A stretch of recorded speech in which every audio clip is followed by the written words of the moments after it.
Hello, everyone, and welcome to Big Sam's Long Balls podcast with me, Dan. Now, in this video, I'm going to talk about the game last night where my team, Liverpool, managed to get back to winning ways and really kickstart their European campaign with a fantastic performance and equally fantastic 2-1 victory against a very, very strong Ajax team in this moment of time. So if you guys could give this video a like, obviously, if you enjoyed the video, that would be amazing. If you haven't subscribed, then why? Why not? Why would you do this to me? But if you haven't subscribed, then definitely subscribe. It would be amazing to see more of you join the Big Sam's Long Balls footy family, and just comment down below, get involved, share some of your thoughts and opinions on last night's performance, because I think, as a Liverpool fan, it was a lot of excitement out there. But, rival fans as well get involved. Ajax fans, of course, comment down below your thoughts on the game. Firstly, what did you think of Ajax's performance? And also, what did you make of Liverpool, as a rival fan? So, but anyway, let's jump straight into this video, shall we? So the performance last night was, I think it was probably the best performance so far this season. Now, is that particularly saying a lot? Probably not. To be honest, it was only our third victory of the season so far, but I think it was the best, and that includes the 9-0 victory over Bournemouth, because to me that game just seemed like a bit of a one-off, a bit of a freak result. Bournemouth were just awful and just there for the taking, and obviously the 2-1 victory against Newcastle was fantastic, but the performance in that game was poor. It was sloppy. We were so open at the back. Newcastle really should have scored a second in that game, and so on. But last night, I thought Liverpool were. I won't say they were back at their best. They were, as brilliant as they have been in previous seasons, but it was close. It was what you expect from a Liverpool team. The changes that Jurgen Klopp made, spot on for me. Joel Matip coming in, really added to that defense. Thiago, sensational player, best midfielder in world football as far as I'm concerned, or at least at what he does. This guy is just incredible. Kostas Tsimikas coming in for the injured Andy Robertson. I think 10 out of 10 performance from him, really. He was fantastic, and he fully deserves a run in this team now, and I hope he gets a consistent number of games and consistent number of minutes, because we all love Andy Robertson, but we have to be perfectly honest, Robertson hasn't been at his brilliant best for a little while now. So it's an opportunity for Shimikas to come in and show what he can do. He did it last night. He smashed it. So he deserves to keep his place. And obviously, the big change up top was the first start of the season for Diogo Jota, and I thought he was brilliant. He didn't get, he didn't score, obviously, which was disappointing or sad or whatever. But the performance was fantastic, and just it was so good to see, because the result, of course, was the main thing last night, considering where Liverpool are in this season, in terms of the results in the Premier League, obviously the result in the Champions League a week ago, and the performances. So the result was the main thing, but to coincide with that the performance was so fantastic, only leads to positivity for us fans. It's just so disappointing that we're not going to get to play at the weekend, and that now there's going to be an international break. We want to carry on this momentum. However, we have to look at some of the positives with that. We know that players like Joel Matip does not play international football anymore, so he's going to have the next couple of weeks to sort of sit, rest, and train at Anfield. So hopefully he will be fighting fit come next month, because I think, I said this in my video yesterday. It might have been yesterday, it might have been the day before, I can't remember now. But I did like a build up to the game, and I did my starting 11, and I felt that Joel Matip and Van Dijk had to start. They absolutely have to start. They are our best centre back partnership for me. Hopefully, when Kanate comes back, we'll see what Kanate can do. Obviously, he had a brilliant season last season, but Joe Gomez, I'm sure a lot of you guys do, but I don't think he's at that level of a Joel Matip. He brings out, the past number of years we've been saying, put anyone next to Van Dijk, and he makes them better because he's that good. Right now, Joel Matip makes Van Dijk look better at this current moment in time, because we've seen how much Van Dijk has struggled this season so far. Obviously, the return of Thiago massively helped that out. The midfield was far more solid. It was far more compact, which helped out the defenders massively. But also just having that calming nature, that quality defender, and that ability to bring the ball out, I think just it helps Van Dijk. It helps the fullbacks out. It helps our midfielders. It helps our attackers. You cannot underestimate what Joel Matip does for this Liverpool team, and he's an incredibly underrated centre back. I don't know how. He's been here for so many years now, but there's still so many people, probably more so in the media than fans, who just don't rate Joel Matip, and I will never understand why.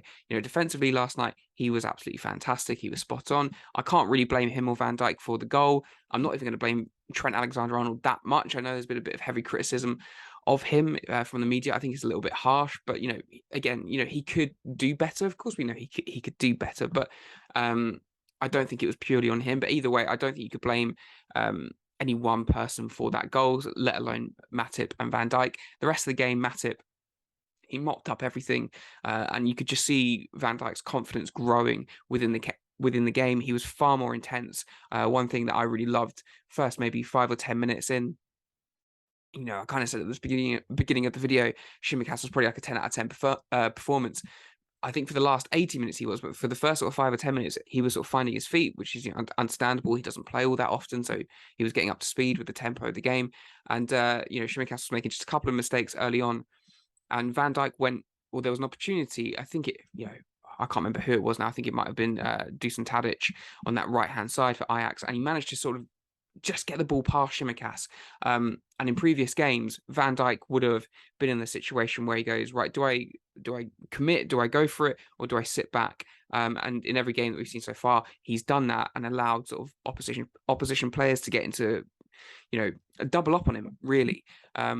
That didn't happen last night. Once Tadic skipped past, or just managed to get past Tsimikas, Van Dijk, he sort of clattered into him straight away. It's what I love to see. First 5 or 10 minutes, Van Dijk was very, very intense. He wanted to win those second balls. He wasn't sitting back. He wasn't dropping back. And maybe because he was a little bit more confident that if he did that and someone skipped past him, that Matip has perhaps got more of that quality than a Joe Gomez. I don't know, but I don't think it's a coincidence that Van Dijk stepped up last night with the inclusion of Joel Matip next to him. Also, Joel Matip's dribbling ability. Look, we can love it as football fans and all of that. And when he comes out or from defence into midfield, and he finally scored against Leeds last year, doing that. But there's a real side to it tactically, rather than just him getting the ball and sort of, can I skip through 1, 2, 3 players, which is great. Actually, he does it every game because it's a necessity. He comes out, he's got that dribbling ability, and he commits players. And what we saw last night is a number of times the Ajax players didn't want to go near him. They didn't want to commit to him, so he's getting more and more into their half. And then when they do go to tackle him, he's got those options to play it to a Harvey Elliott, to play it out to a Trent, to a Salah, to a Jota, to whoever, really. And that was so promising. That was great to see, because it just helped us in midfield and it helped us going forward and creating more chances. And Van Dijk said it himself at the end of the game in as he was post-match interview or something like that, and he was very frank, and he said, look, we defend as a team, we attack as a team, pretty much like alluding to, we're not like a Manchester City, we're not these other teams that sometimes you've got a bit more individual quality in these teams. At Liverpool, if it's a well-oiled machine, when Liverpool score goals, more often than not, the majority of the team has a hand in it, whether it's the pressing, the counter-pressing, winning those second phase balls, whatever it is. Equally, when we're defending, we defend from the front, we defend as a team. We haven't been doing that. So Joel Matip creating those chances last night stemmed from a lot of Joel Matip's work. And I thought it was great to see, Joel Matip comes out, and what that allows is for our number 8s, like a Thiago, like a Harvey Elliott, they don't have to drop so deep. And if you look back at the Manchester United game, which is a prime example of having someone like Joe Gomez and Virgil van Dijk, when neither one of them plays that particular way, neither one of them wants to come out with the ball and dribble with it and sort of commit these attackers so they can play those sort of through, slide through those balls to the midfielders, to the attackers. And what we saw in the Manchester United game, and I think in every single game really, barring last night and probably barring Bournemouth, is it's probably our midfielders coming so deep to the ball. Bobby Firmino coming so deep. Every single player has got their back to the opposition goal. Harvey Elliott at times was picking up the ball from the centre backs on the halfway line in previous games. That didn't happen last night, and I think a large part of that is because of Joel Matip. When he's on the ball, he's got that quality to skip into the opposition half. Kostas Tsimikas was fantastic last night, a real warrior. He gets the assist for the winning goal. His crosses into the box last night were on point. They were much better than what we've seen from the likes of Andy Robertson over the last few weeks, or last few months, really, from Robertson, if we're perfectly honest. But one thing that really, really impressed me was just his engine, the stamina, the aggression. We often sort of link that really to an Andy Robertson. His lungs are incredible. He doesn't stop running. But what what I saw from Kostas Tsimikas last night really impressed me. A number of times he was up against Dusan Tadic, who has been a fantastic player since moving to Ajax a number of years ago. Has really been one of the, an underrated wide man in all of Europe. Really, he has been an excellent player. So there were a number of times last night where he was physical with him, he committed, and there was a few times where Tadic managed to nick the ball past him, but he was very clever. Maybe it could have been a free kick, or whatever. But there are a number of times where he was up for the physical fight up against Tadic, and he did this away at Everton as well. So when someone would knock the ball past them, they wouldn't have a free run. He would be on them, and he's very, very clever at winning his own free kicks as well at times, Tsimikas. So he's a very, very strong player in that regard, and I prefer seeing that than what we've been seeing with Robertson for a number of months now, or for a very long time. I don't want this to be a disservice to Robertson, or for me to sound like I'm having a go at him. He's been a brilliant player. He's a legend at this football club, but one thing I don't like about Robertson at times is 100% he's going to commit. 10 times out of 10, if there's a 50-50 there, he's going to overcommit for it. He's going to expose that left channel, really, for opposition players. And we've seen it a number of times. Players get to the ball first, they flick it past him, and suddenly he's in no man's land. And then we're seeing, Virgil van Dijk in positions where actually he doesn't know whether to commit or leave that space. He doesn't know what to do. Last night, Tsimikas played in a very similar way, but I think he was a little bit clever. He was just able to basically Tadic really didn't skip past him once, as far as I can really remember. In terms of midfield, much better. Fabinho, I thought, dropped a fantastic performance. I don't think enough people were talking about Fabinho last night. He won so many 50-50 balls. He looks so much better when Thiago is next to him. And you just that quality of Thiago, not just on the ball, but off it as well. He wins that ball so high up the pitch. Possibilities for counter pressing just, multiply when Thiago's on the pitch. We're not able to do it, unfortunately, when he's not there, which obviously is a little bit of a worry, or a massive worry, really. But Thiago last night dropped a 10 out of 10 performance. One area that I thought was a little bit, potentially a little bit worrying, was Harvey Elliott on that right-hand side of the midfield three. Really, really like Harvey. I said before the start of the game, I'd actually play Arthur ahead of him. Look, haven't seen enough of Arthur, so I don't really know. But my reason for being that is I don't think that Elliott offers enough protection, really, for Trent, unfortunately. And I think we saw that last night. Lack of physicality. There were a number of times in that first half in particular, I thought Elliott had a really, really poor game, and he looked like a boy. He looked like a teenager out there up against grown men in that first half. He really, really struggled. And it wasn't for a lack of effort. He was doing his absolute best to win those 50-50 challenges. He was doing his best to track back and get into positions, but he just didn't seem strong enough or quick enough to do it. And he looked very, very nervy last night. Liverpool, I thought, were pressing from the front. They were aggressive. They were quicker. And that one-touch, two-touch passing was back, barring Harvey Elliott. In the first half, he every time he was getting the ball and sort of in our own half, he looked very, very nervy. There was that crossfield pass that he did that went straight to Ajax, that could have led to a goal. So a couple of amateur mistakes last night. I don't think it was a good performance from Harvey. I'm not going to take away some of the fantastic performances he's had so far this season, because he probably has been our best midfielder so far this season. However, I think his weaknesses coincide with Trent's, and if the tactics are very clearly for Trent to bomb forward, really be like a number 10 in this Liverpool team, I think you're going to have a more restrained central midfielder. Obviously, we're someone like a Jordan Henderson, who we're missing at this moment in time. I don't know what you do with Harvey Elliott in that situation. I would be more tempted to put him on that left-hand side, Thiago's position, and see if that works, see if that's maybe a stronger side defensively. But yeah, last night I thought Harvey Elliott struggled. To be fair to him, second half he came out. I think he changed his boots, and he was better. It looked at times that he was trying to get in that number 10 position. He was pressing from the front. He was winning the ball higher up. He looked better. He looked fitter, actually, in the space of like 15 minutes. He had that chance.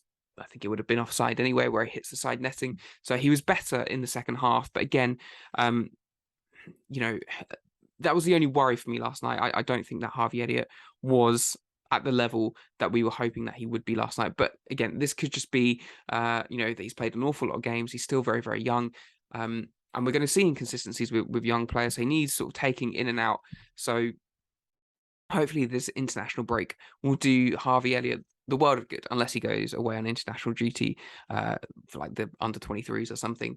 But not the best performance for Harvey. It would be I think it's an area to work on for Klopp and the coaches at right-hand side of the midfield. The goal itself, look, we can critique Trent, and I think it would be right to critique Trent in that position. He's very, static. He's just ball watching. He has no awareness that a player is running behind him. Equally, I think you could throw a bit of criticism at Harvey Elliott because he does something very, very similar. You could say close the man down. Is he going to get there in time? It's quite a distance to get to, but I would say he doesn't need to get there and make the tackle. But what he needs to do is he needs to block off that passing lane. I think he needs to have that experience, and he'll only get that as he plays more and gets older and has more experience. That a player in that position, they can play a ball down the line. And if they play a ball down the line, no matter if it's Trent or any fullback in world football, they're going to be in trouble. So maybe he needs to get to that point where he realizes actually he doesn't have to make the tackle, but if he just moves 5 or 6 yards, either side, he blocks off that passing channel, that passing lane, and that player then has to probably make a sideways pass or go backwards. So yeah, just a little bit more experience needed from Harvey, but we're only going to get that if he plays more. So it'll be interesting to see what happens after the international break, hopefully with more players back from injury, to see if he continues playing there. But yeah, better in the second half, but the first half was a little bit worrying for me. In terms of Trent, thought so much better. He looked physically strong. He was winning so many tackles. He was so creative last night. Some of the balls into the box were fantastic. That shot from 20, 25 yards out was just brilliant. What I would say is, do we move him into midfield? I know the answer to that is no, most likely. But I do feel for him at times. Like, we all know he's not the best defensively, but it feels like he's having to do the job of a right back and a number 10 in this Liverpool team. So I do feel for him that there are moments in time where you go, oh, we've conceded down that side again. Where is Trent? Where is he? Well, he's at the other end of the pitch because he's having to play as a creative midfielder. So I think it is a constant question for Jurgen Klopp and the coaches. Right now, the answer is no. He's going to stay at right back.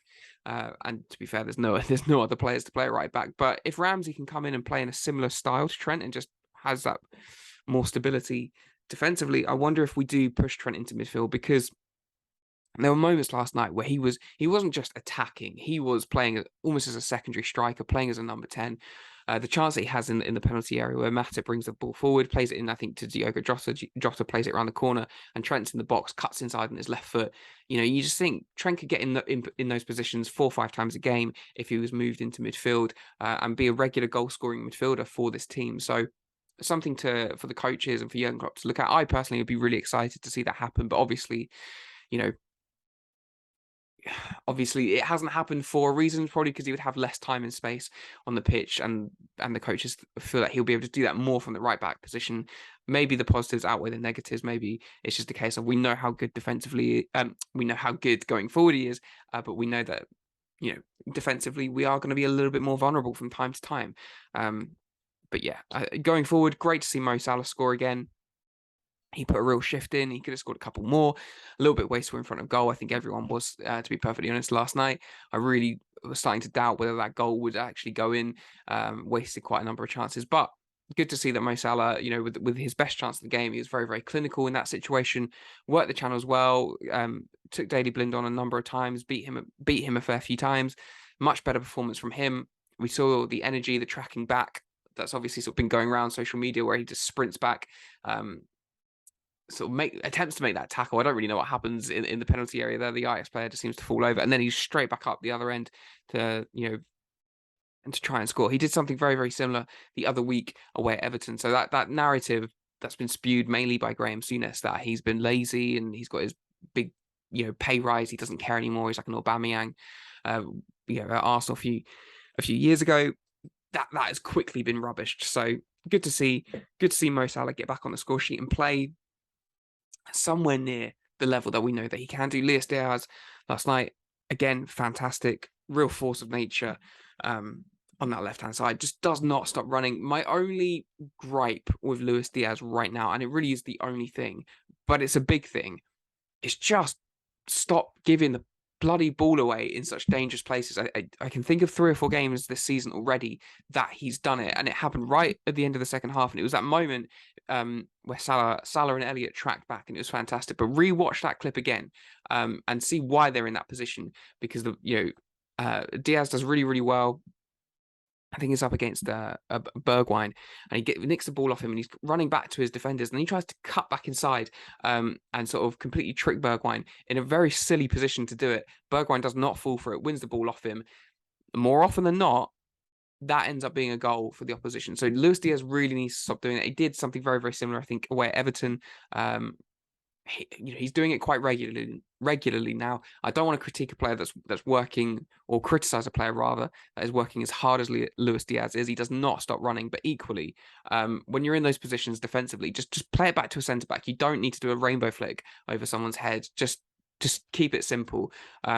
And then last but not least, in terms of the starting 11, brilliant to see Diogo Jota back out there. He didn't score last night, but the performance was fantastic. The pressing, the counter pressing, his ability in those transitions. He gets the assist for Mo Salah's goal. He played in Mo Salah and Diaz a good number of times. He was very, very creative. He looked a real threat. One thing that I quite liked is Salah stayed out on that right-hand side, but Diaz and Jota at times really, really interlinked, especially early on. I noticed quite a few times in the opening sort of 20, 25 minutes, Jota would go out onto that left and Diaz would be through the middle, sort of as like false nine or playing as a striker, whatever you want to call it. So that was good. That was interesting. That's something that I'd want to see more, and I think you could implement that with someone like a Darwin Núñez. Obviously, we know that he is the number 9, he is the striker, but obviously he does tend to play out wide an awful lot. If anything, I think he's played more on the left for Liverpool than he has through the middle, really. And then talking to Darwin Núñez, a lot of criticism going around on social media, Twitter, Instagram, all of that, talking about he's an absolute flop. We've wasted 60, 80 million, whatever it is that we spent on him. I don't really get how you can come to that conclusion after such a few games, especially after last night, because actually I thought he played pretty well. He came on 20, 25 minutes to go. It took him a little while to get up to speed with the game. Look, it was a quick, frantic game. You can't criticize a player coming off the bench that they're not playing at 100 miles an hour from the second that they step onto the pitch. But actually, every single time he got on the ball, it's a little bit like I said in my video yesterday. Look, he's all or nothing. He's not the most technically gifted player. We know that. We know that he can misplace passes, and we know that he can be a very, very frustrating player. But equally, as I said in my video yesterday, he is a player that when he's on the pitch, things just happen. He causes chaos in that penalty area, and that's exactly what happened last night. There was a few times where he gave the ball away, he was a little bit sloppy, and yes, obviously the big talking point was the missed chance late on when it was still 1-1. It was a really, really poor shot. Darwin Núñez would be the first person to admit that he should be doing better. If he doesn't score in that situation, he should be hitting the target at the very least. So it was a really poor shot. I'm sure that's going around on social media right now and just being used to highlight that Darwin Núñez is a flop. But actually, if you properly watched the game, and if you watched him, and I watched him very, very keenly last night, and obviously I only watched it on TV, so can only see what the cameras are doing, but he was interlinking with Diaz on that left-hand side. He was moving out into that right-hand side. When he had a little bit of space in front of him, he was knocking the ball past the fullbacks. He was beating them fairly easily. He was causing chaos in that box, and you could see that the defenders they weren't enjoying playing up against him. They were really, really struggling. Obviously, tired legs, and he's fresh and everything. But one thing that I thought was great, obviously, he misses the chance, but he didn't let that get to him, and then he creates a harder chance for himself. He gets the byline, he cuts it back, and he whips across this a ferocious shot, really, and the keeper does really, really well to make a save. It nearly drops to Luis Diaz to potentially have an open goal. So that's what I mean with someone like Darwin Núñez. Chaos ensues in the penalty area when he plays and when he's on the pitch. So I'd rather see him than not, whether it's from the start or from the bench. I think, to be honest, we'll probably see him from the bench more often than not.